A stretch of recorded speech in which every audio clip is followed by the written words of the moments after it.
твоїх дверей. Знаю лише я одна, кожного своя ціна. Welcome to Ukraine Bank. Here on Verminska Street, the Café Facet. New podcast, Facet Stream. And this is Joe Lindsley, American in Ukraine. Yes, my name is Oles. I'm from Ukraine, from here. And yeah, it's a pleasure to be here. Yeah. Oles, artist, musician, entrepreneur. Yeah, kind of. Yeah, all kind. And I'm an American journalist. I got stuck here in the pandemic. Still here. Every day speaking on American radio about Ukraine. And now we're at this cafe, which, how do we describe? I've been trying to write a story about this cafe for weeks, called Facet, which in the local dialect means like cool dude. And then across the street is Facetka, like cool dudette. Yeah. And in between, there's no cars in the streets, usually. So the tables just spill out. And it's a typical rainy day in Lviv, but people are sitting outside like we are. And this is where, how would you describe who gathers in this place? I think that, first of all, there is Academy of Arts in this building. You can see it through this camera. And lots of artists gather here, lots of people that do stuff, you know. And historically this place was a place where all the artists gather. Like here we have icon art gallery, sacred art. There we have one gallery too, Ziga. It's like a very like old place, one of the first galleries in like independent Ukraine, I guess. And all types of different people, all of like hippies were gathering here during the Soviet times in the 70s, and there's a cafe called Birmanka. There's like the hotspot of all of Ukrainian and Lviv's hippies during Like our friends Alec and Natalia, who are often yeah. frequent Facet. Yeah, they've told me so many of the stories of the sort of hippie resistance to the Soviets. And a lot of that was here on this street. Yeah. And supposedly at that cafe behind me, Verminka, Yeah, Birmanka. Yeah. that was where the philosophers and the poets and the dissidents would hang out. And the story is when there were reports that the KGB or whatever it was KGB was nearby, they put baklava on the counter, which meant shut the fuck up, just talk about the weather, because the secret police are nearby. Crazy man. This is a very. This place is charged with history. With you can feel it. You can feel it. And when I was a kid, I went down this street, and I wasn't planning anything. I was just strolling and meeting my friends and people that I never met that became my friends later. And it's kind of cool. Yeah, I really like this place. It's special to me. Yeah, we were describing it, and then now in the wartime, this is it's different. I mean, the first weeks, this was filled with journalists, and the musicians were gone.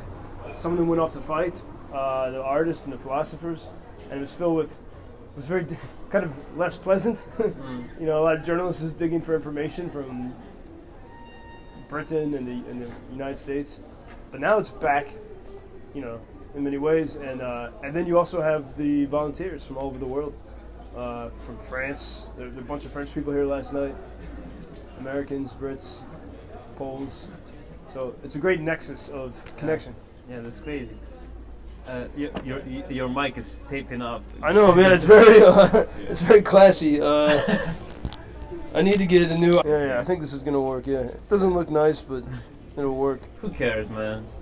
I know, man. We care less and less. I mean, I don't know. Today I'm tired. I'm just, we had the dam destruction, and I stayed up all night. Well, that was 2 nights ago. It was yesterday. Yesterday, yeah, when the Russians destroyed, and it's the Russians who destroyed it. Yeah, sure. That's 100%. Yeah. Everyone outside of here is questioning that. Like, we need to investigate.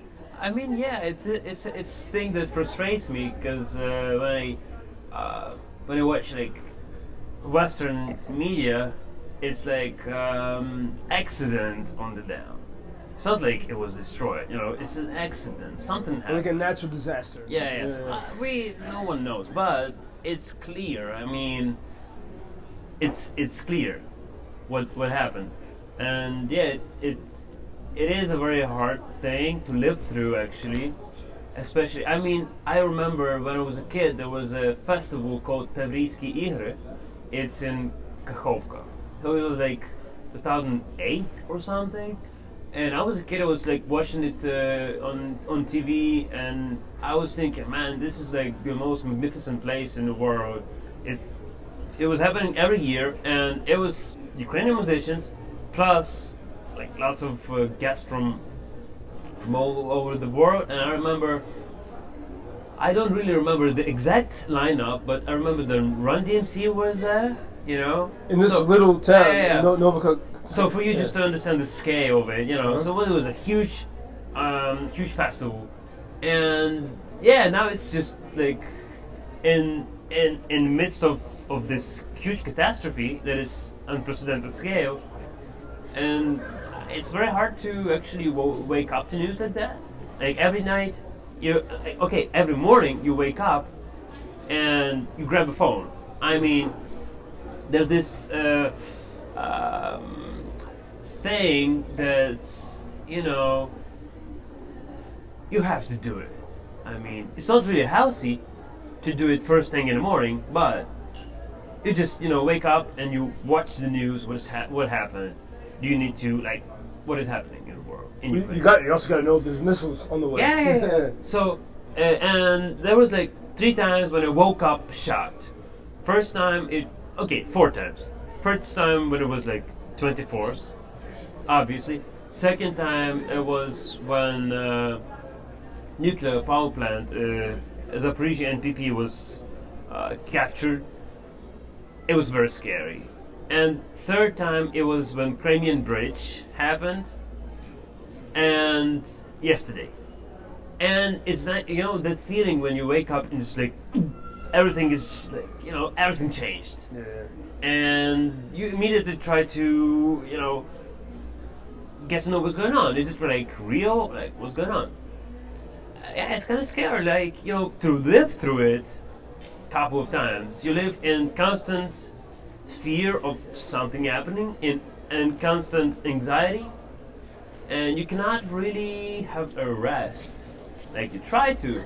You meet with people, with friends, you talk to them, you like drink beers, like you and I, you know, we're drinking wine, but you have this underlining thing that is always anxiety building up, you know, drop by drop.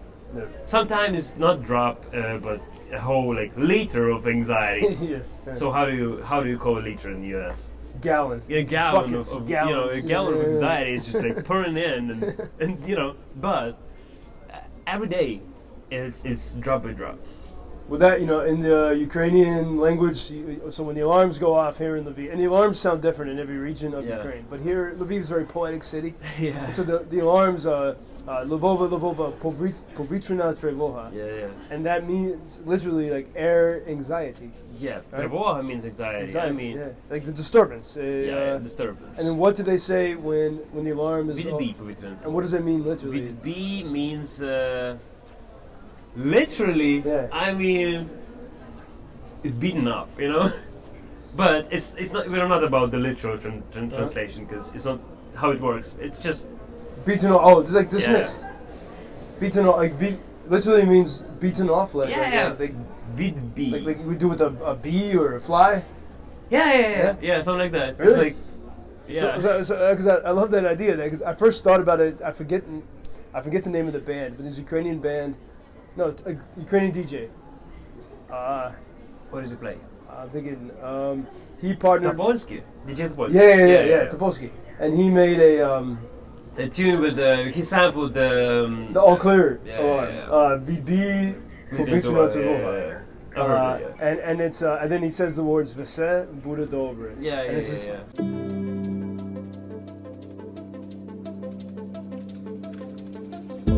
Увага.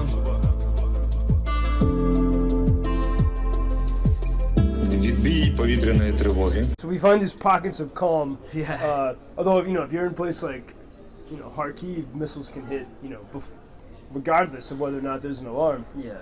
But generally, so even in the meaning of that, every time there's the alarm, air anxiety. I stayed up. It was 2 nights ago, so I had a bad feeling that there was going to be a lot of shit happening. So I stayed up the whole night. Yeah. Until VB, until it was cleared, and that during the night, I mean, if you watch it, like you read the reports, like it's like, oh, missiles coming for Kyiv. Oh wait, they've turned to a different direction. Now they're coming to the west. And I mean, it's like these scary demons flying through the sky, and they're always changing course. And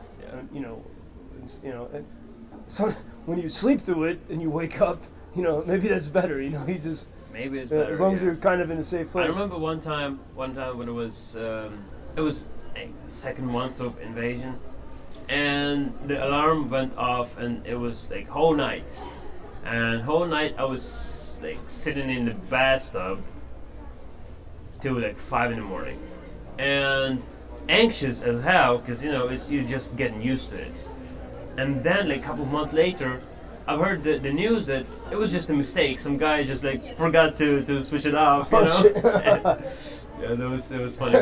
And it creates this incredible anxiety for. Yeah. Well, on the flip side of that, when you talked about the ones that haunted you the most when you woke up, like, oh, this is serious and scary. There was I forget the date now, but it was sometime last month, sometime in May, and I woke up. I remember it was like 4:02 a.m. Just woke up naturally, and I was lying awake, and then at 4:07, 08 or so, I felt like I heard something, and I was, I've heard many of these explosions, and sometimes you can't tell if it's your dreams. Yeah, in Lviv. Okay. And it was so loud that it kind of reminded me of ones I'd heard in Kharkiv, where it was much more intense, but then there was no alarm, and I said, wait, am I crazy? Am I dreaming? What? And then a few minutes later, I heard a softer one, and everyone was asleep, everyone in the whole building, and I went out to the courtyard, and the dog was going crazy. The dog, Palma, she was scraping it. There's a gated courtyard, and so she's sort of stuck in there, and she felt this too, and she's scraping at the gate to try to get out. And, just imagine you hear this awful sound. I can't imagine if you're the dog. You hear this noise, and then you don't see any people.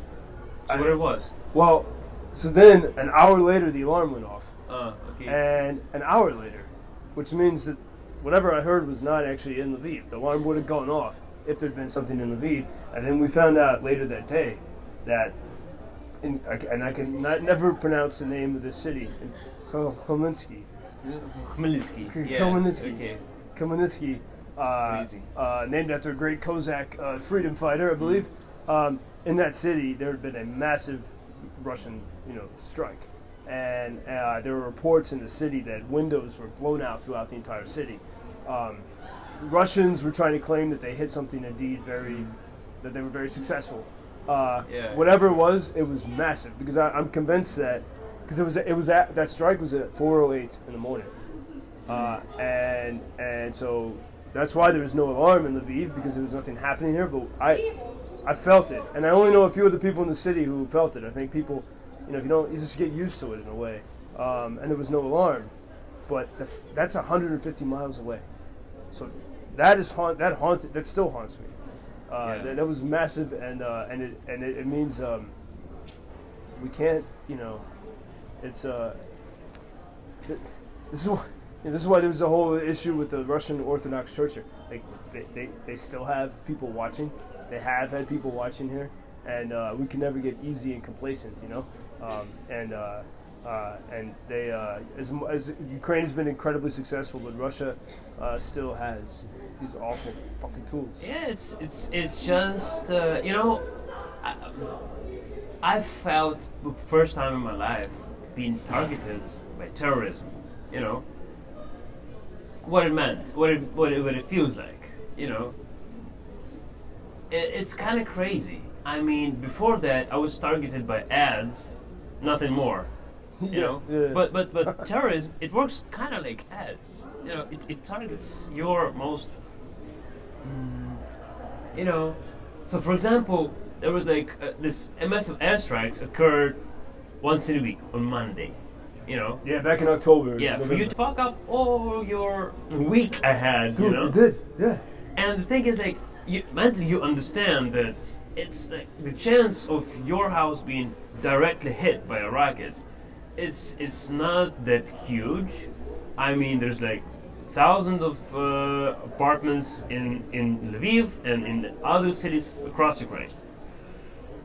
But, you know, it's targeting the sole thing that you are targeted. We want you dead, you know? And it feels awful. It feels like, why are you doing it, man? Like, It feels it's personal. I remember, Yes. like, yeah, those Monday attacks. I think maybe it was the second week when I realized, wait, this is like, after that first attack, it set the course for the whole week. yes. And that, and then even like you go to take a shower, there's no hot water or there's no power, electricity, and it's affecting everything you're doing. Like, this is anyone who's Ukrainian, who's still with Ukraine, they Yeah. want to kill. Yeah. And you feel that in those moments. You will get killed or feel like really miserable, you know. Yeah, yeah. But so I remember, like, at that time, my way of thinking was how to resist this thing, right?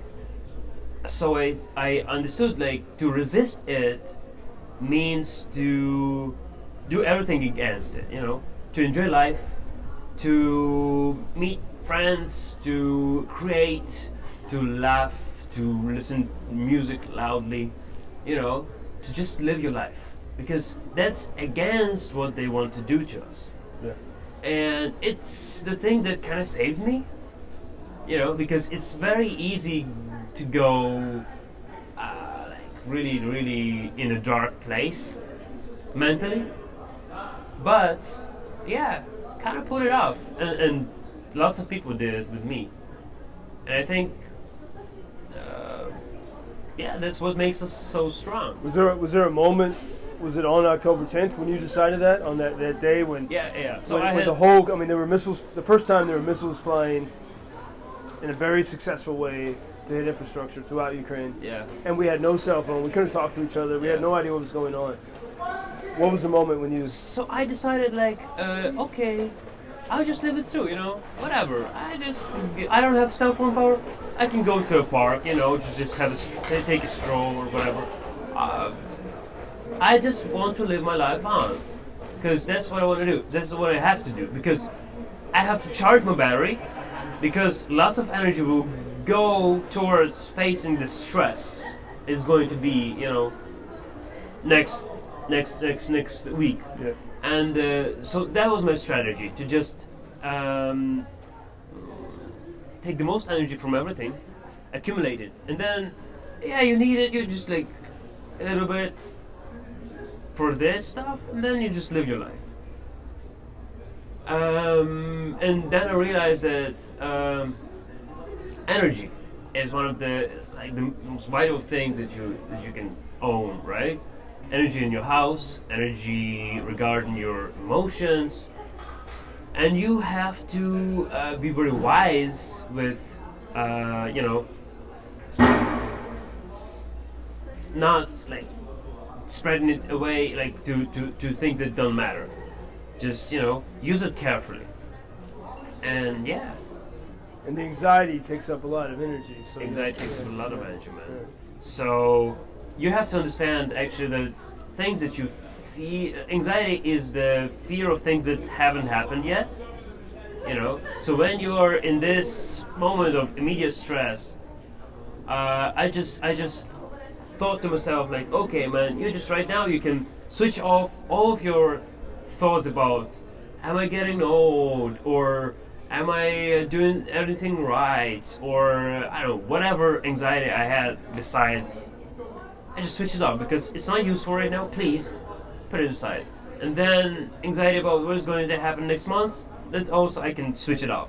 I can just use my power wisely, and then you can just like stress out during some air raid alarm. But you just like I had always my phone, music, sketchbook. I just do my stuff. I mean, I'm underground. Whatever happens, I'm here.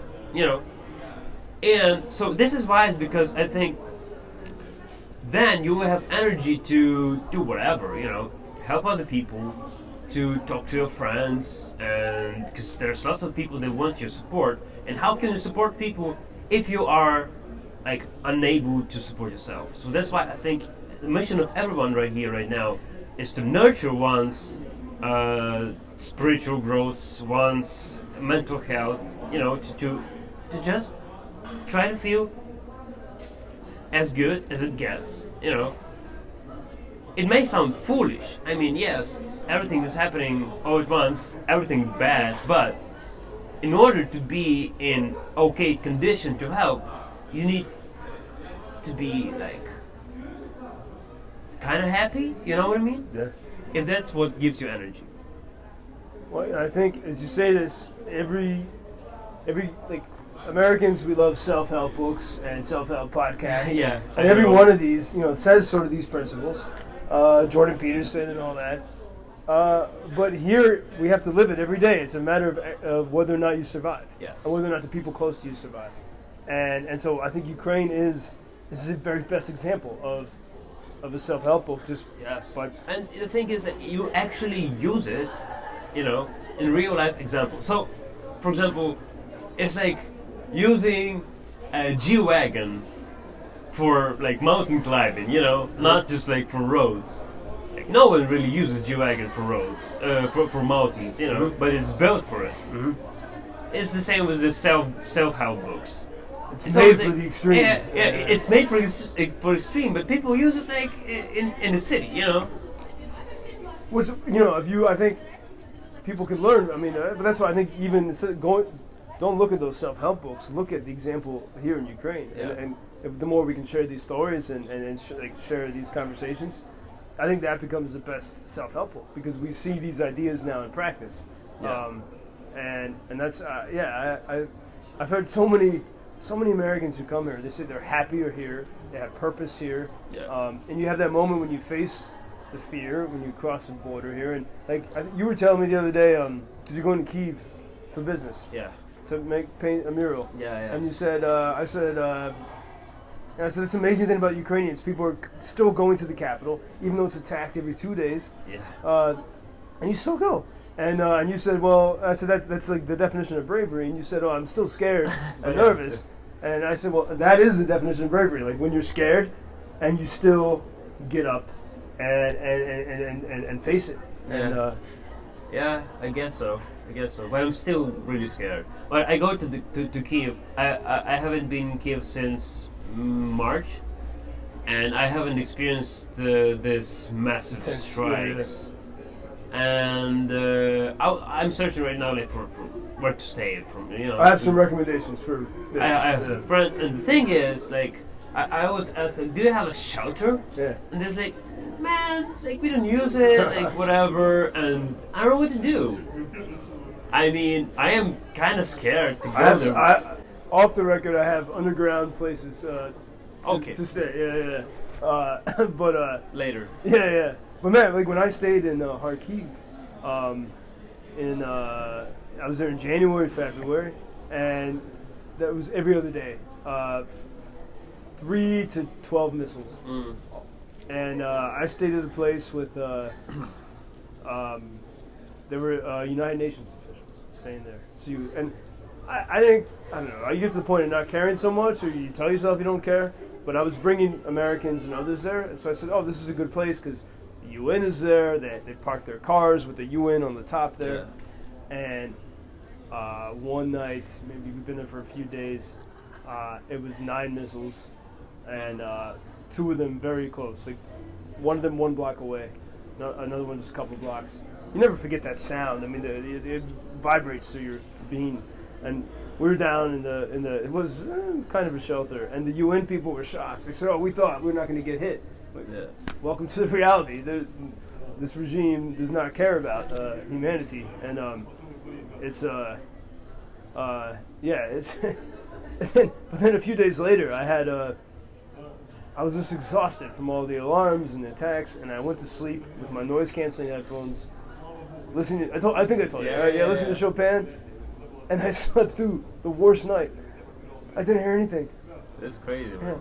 And everyone said it was. I mean, it was the most intense barrage that they'd seen, even since the very beginning.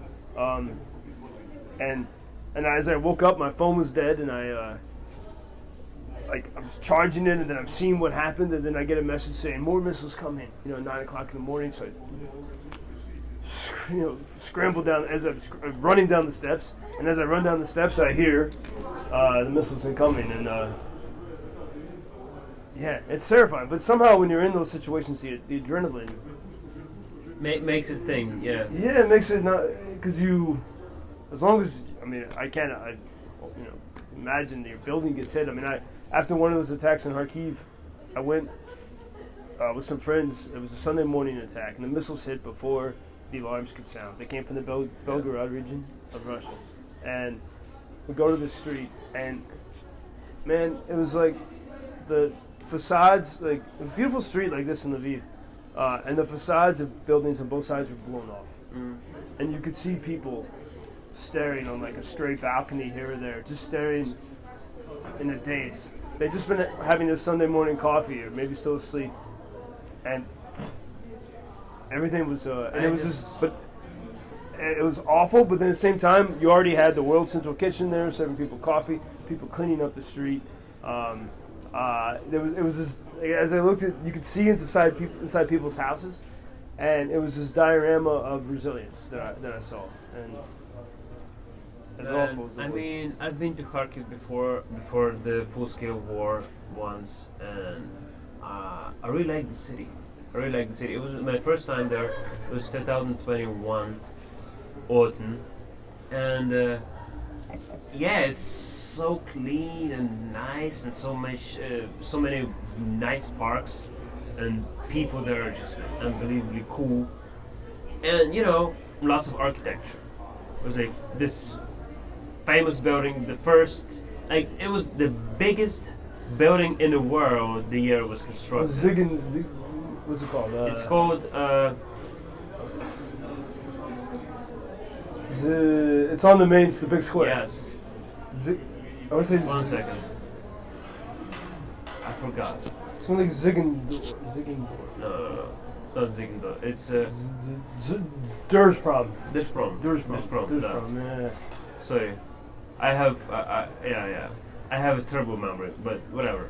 So yeah, this building is huge. It's very nice. It's very cool, like architecturally, and lots of different other stuff and buildings, museums, galleries, bars, places to go. Lively city, And then something like that happens to a city that was considered by Russians, Kharkiv is so beautiful, right? So why do you bomb it? You know what I mean? It's a Russian-speaking city. Yeah. I think because it was I think no more. I think not Russian-speaking. Dude, now. yeah. The people from Kharkiv who are still there are trying their best to speak Ukrainian. Not for sure, man. But the people from Kharkiv who came to Lviv still speak Russian. It's a different. We have a friend. Safiye, welcome. You want to have a cameo in our podcast? Oh, really? Yeah. Nice to meet Good to see you. Yeah, Dubai. Yeah. I always say nice Here, to meet you. take a seat. Yeah. It's very nice to see you. Every day. I can't stand up because I'll rip out my mic. Yeah. Do you want to join us? I can sit with you for like a few seconds. Yeah. You want to say hello? And wait, you get it? Is that like a live? No, it's not live. We'll edit it. So if you want to be in That's it, fine. you can say hi. Just introduce yourself. Okay. Wait. No. Oh. There. Can you Here. put? Oh, yeah. Yes, Sit here. yes. Sit here. Very nice. See, this is Hi. what we were just talking about in our new podcast, Facet stream.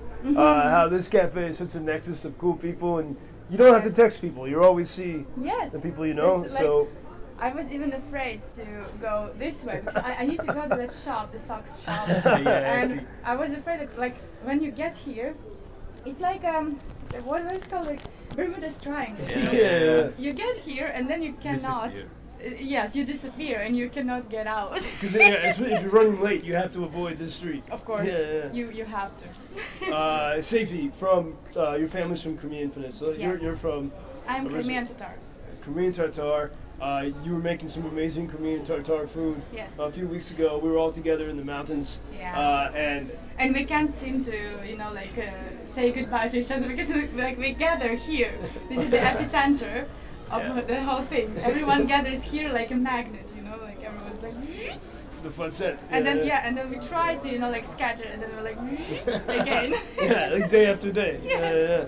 That's true. And that was a great little gathering you had with nice vinyl records and. Yes, and the crying neighbor. Oh yeah, we did have a crying neighbor.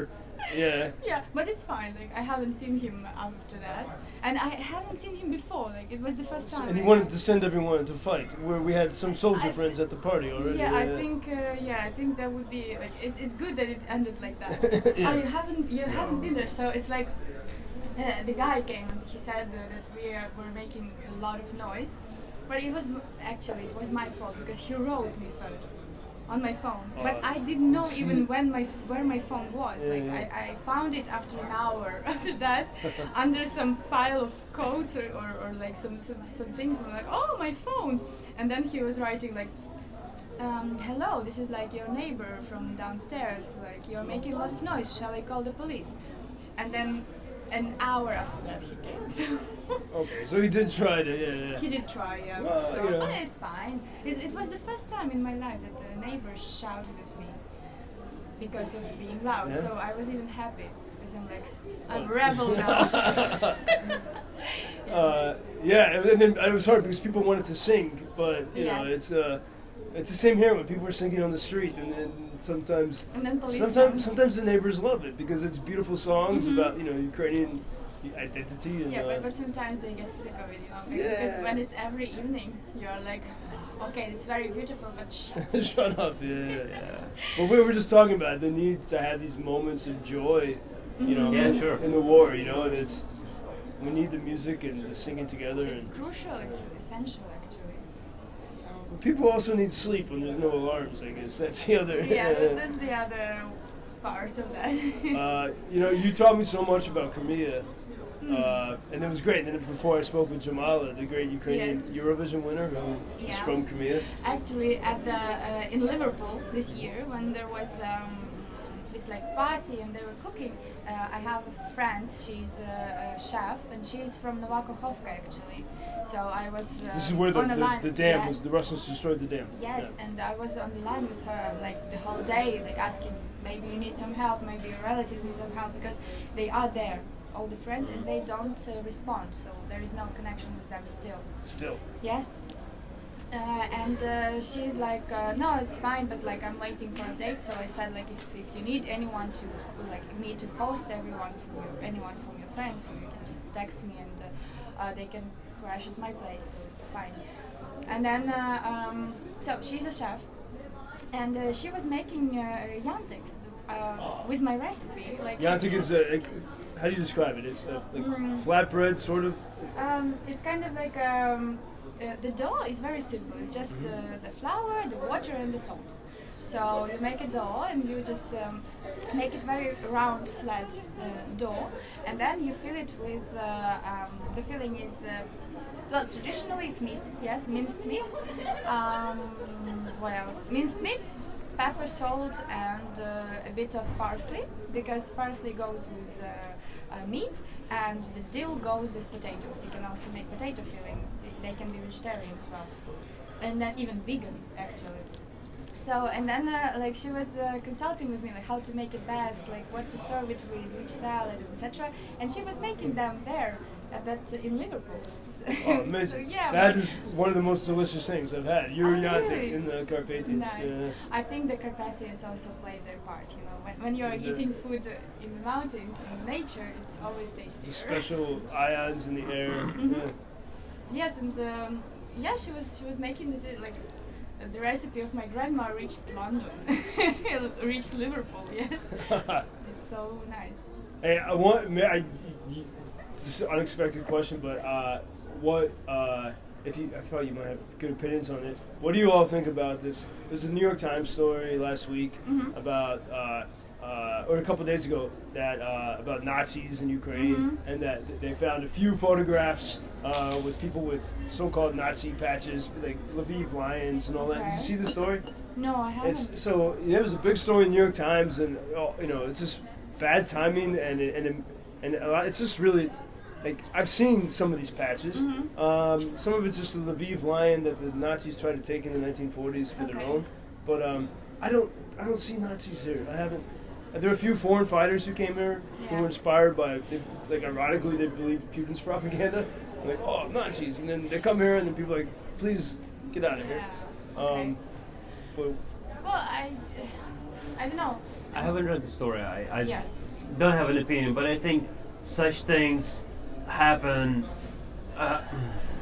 for a reason, and I think these things are influenced by Russians, not directly, I guess, but somehow, You mean like an IPSO? Like yeah. Informational operation. You know what I mean? yeah.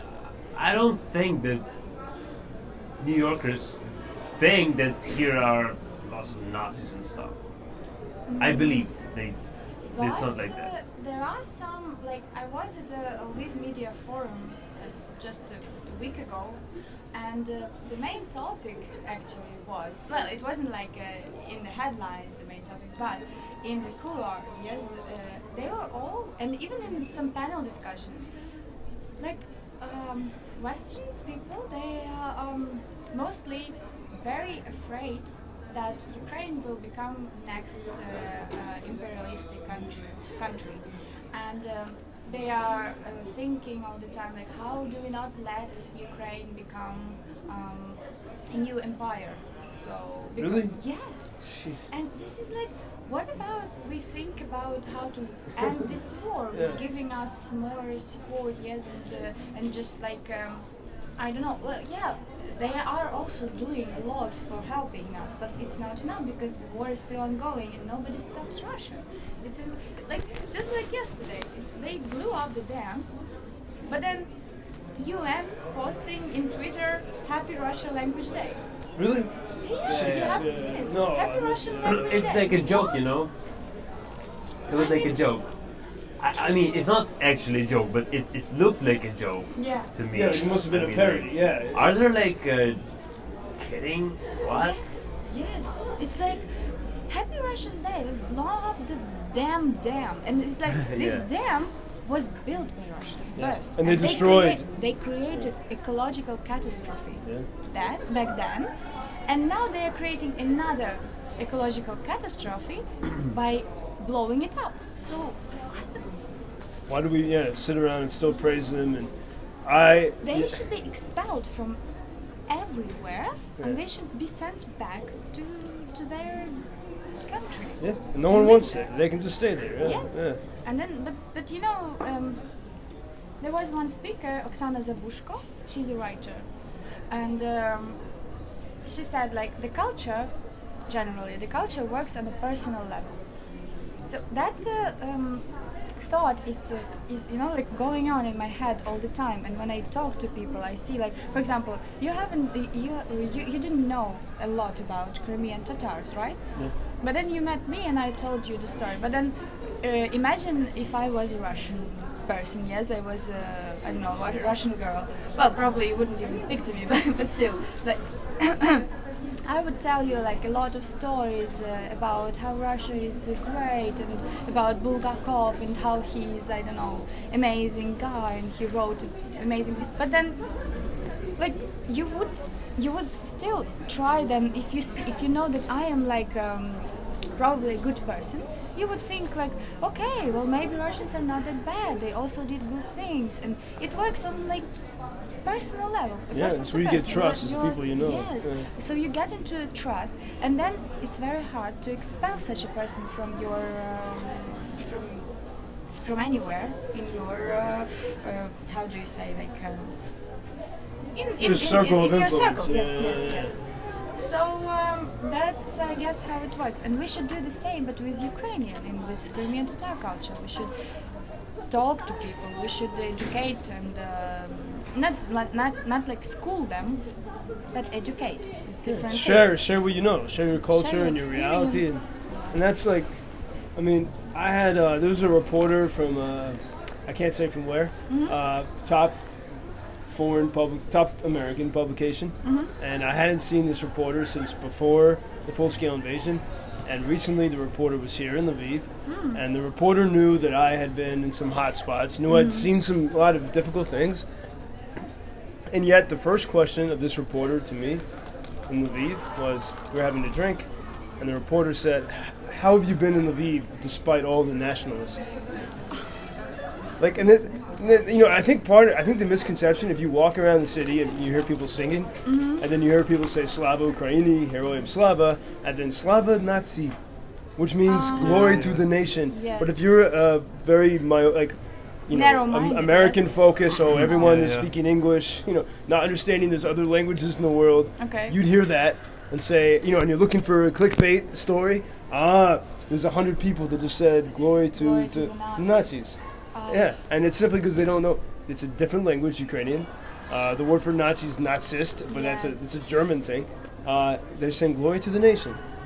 And as Muslims say it, Jews say it, Christians say it. Of course, and it's also at this forum there was a side topic about Crimean Tatars, and they were saying like, what do you think about? There was a panel discussion, and there were like a couple of journalists, and in the panel discussion there were no Crimean Tatars, so they did not take part in the discussion. But then he raised the question like, what do you think about how in Crimea people say that there are lots of collaborators, like the Crimean Tatars equal collaborators, and this narrative that is being pushed, and then they started thinking about that and lighting their thoughts about that, and I'm like, but there is no Crimean Tatar among you, like how can you even, I don't know, like talk about that? What's your credibility? Yeah. Yes, Yeah. yes. What's your credibility to talk about that?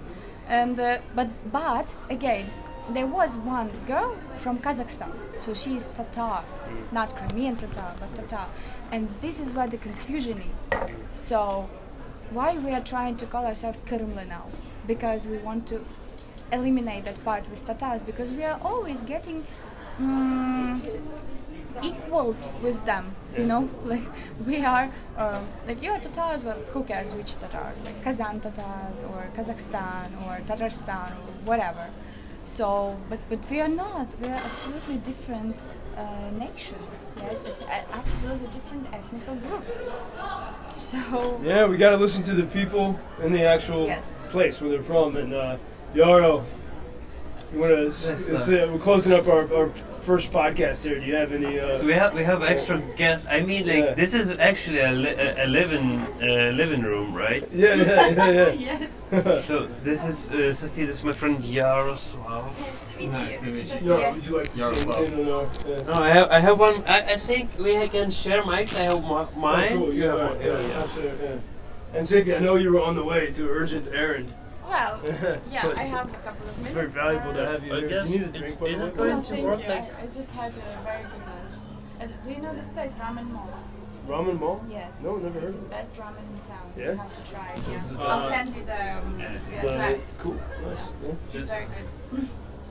Just Well, chat. I think, okay, I may say what I had, which thoughts I've been having today, since, well, I'm sure that you all are aware of what happened recently, like yesterday. So I don't know. I'm searching the ways to deal with my frustration, to keep coping with my regular life, like with work and stuff.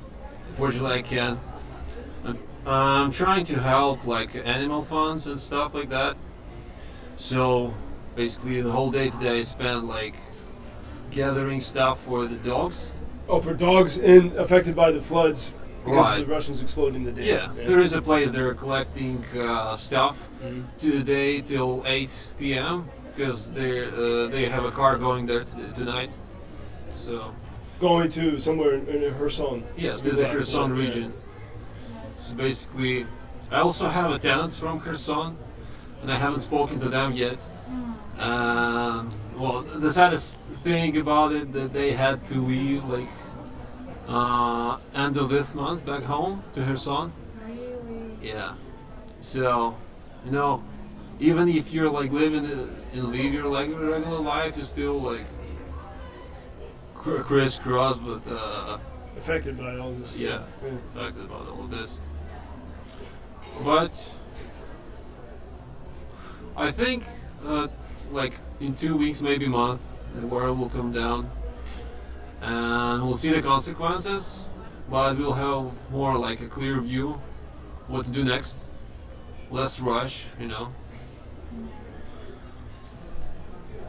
I think That's about it. it's going to have so much consequences. I'm anxious about what kind of consequences it's going to have because we don't really know. I mean, it's an unprecedented thing, and yeah, like you just have to live through it.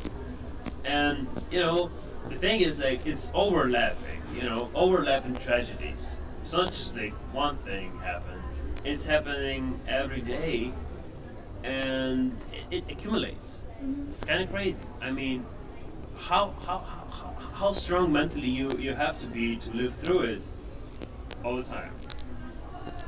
And actually, like I just got back from Zaporizhia last week, and I was there just near Novakhovka. Zaporizhia is maybe 100 miles up the river, right? Yes, just on but the same it's water. up, like, And then we went to all those hot points as well because we were singing.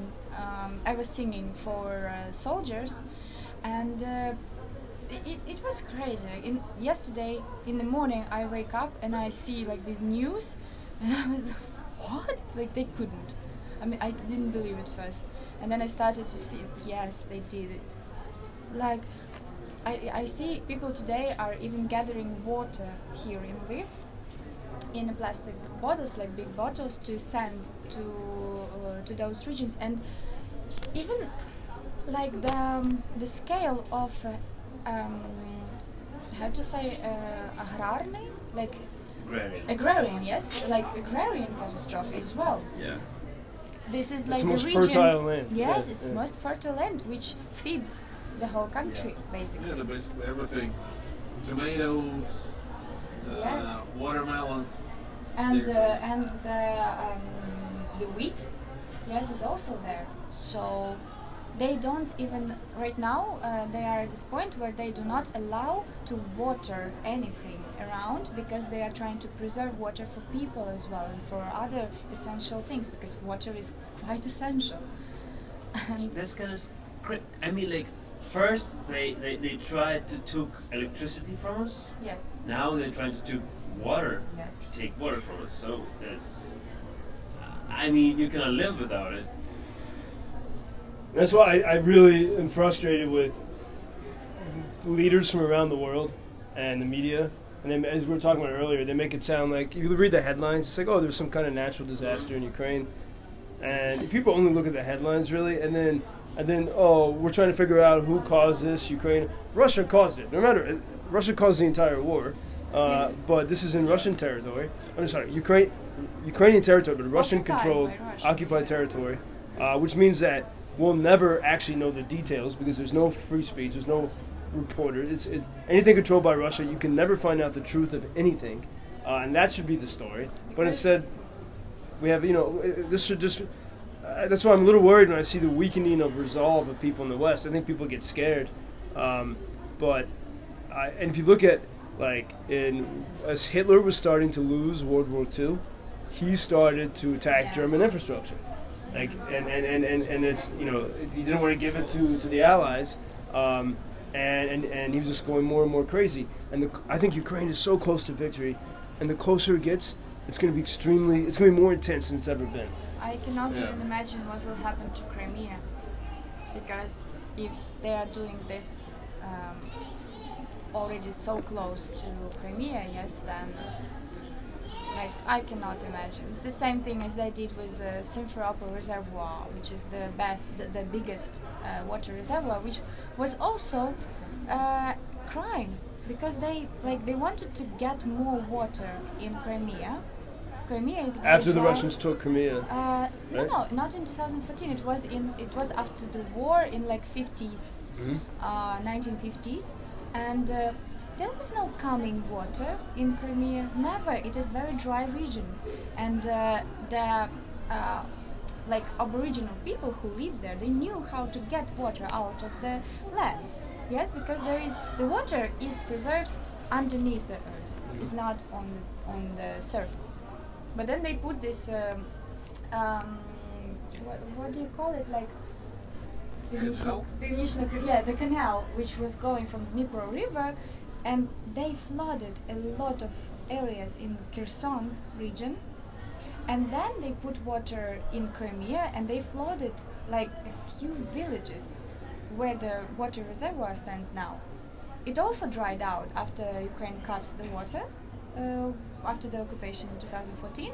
I think it happened in 2015 when they cut the water, and it was by law it was correct, because when somebody, like one country, occupies your territory, you have the right to cut like anything, cut off all the things, and well, they're just so stupid. That's what they are, because they are doing stuff not understanding how the nature works in this region. They don't do any research, they don't do anything, they're just barbar. Like, It looks like pure barbarism. they got into this situation, you know, and there's no easy way out. I mean, they hope that it's going to last like 3 days, right? And they got into this situation, and they just don't know what to do, and just, like, you know, helpless. And you know, it's like a tale of Godzilla, you know, tearing down the building just because it's falling down. Because they can't have it, and so no one can have it. Yeah, so it's just like, it's just so massive that when it's, you know, collapsing, it's going to do damage. Yeah, and clearly, I mean, if you look at all of Putin's speeches, I mean, and you look at the behavior of individual Russians, there's a genocidal hatred for Ukraine, for Ukrainians, for free people. And this goes back to the days of Catherine the Great trying to stop the Cossacks, who had a constitution and like they had real democracy. And then when they built the dam in the 1920s, they flooded the most sacred lands for the Cossacks, their burial grounds, where they elected their leaders, and so they've done. Russia's been trying this. I just say it's like they're like Smeagol in the Lord of the Rings. Like just fixated on destroying, but I think that they were that they can't understand free people. Like they always think they can break Ukrainian spirits. Maybe you can make a few people in the West afraid, but you can't. It's not going to work here. Julia, можно ще? Thank you. Well, okay, like 1 minute, we should close. Do you have any final thoughts? I know you got to run to the store. Well, I still think that we have to hold every Russian accountable for that. We cannot say that this is Putin. It's not. Because what is happening right now, what we see right now, is a consequence of people's indifference. Consequence of indifference, yeah. Yes. Yeah. It's a lesson for the world. Like, in any country, you're responsible, you know. What about you guys? My closing thoughts. I agree. I agree with you. Yeah. Every Russian must be accountable for it. Because, I mean, you know, I looked at some Russians that are like good Russians, like quote unquote good, and they're just like they don't really, you know, this one thing that I heard about from one good Russian. She's like a DJ. She's pretty, you know, she has a following. She headlines some festivals and stuff like that, and she had this text published out. So it was like 5 pages of text, 3 pages of very long words that you can find simpler words to put it, straight. But it was like long and words like that. She's like smart woman. And then there was this sentence, and she said like, I don't really understand politics and what's going on, so I just want peace and that's it. And I was like, what the fuck are you talking about? I mean, you're smart enough to phrase your thoughts in this complicated manner, but you didn't understand politics? It's not about politics, it's about common sense. It's about black and white. So yeah, I mean, there's no good Russians, I guess, and yeah, after the war we'll see who's good and who's not. And other thing that I wanted to mention about this podcast, I really like the format of it. I mean, this is truly a living room of the city. I mean, we started unplanned, like we just gathered, like drink some wine and talk, a bit, and then we had like people gathering, and it's expanding, and I really like it. I really like it. It's like a unplanned panel discussion, but very, very, as you say, it's a living room. Yeah. Yeah, it's very you should name free, it. Like the podcast is named Living Room. We're gonna call it Facet Stream. Facet Stream, Maybe okay. living room. Anyway, we'll have Yes. Yaro. Yeah, swallow. Living room. Just never lose the common sense. You don't need to be smart, you don't have to be like fancy or something. Thousands of followers. Just keep your common sense together. I think, keep your common sense together, and as Oles, as you were saying earlier, like, save your energy for the moments when we need, when we face the serious stuff. And I think Ukraine, I know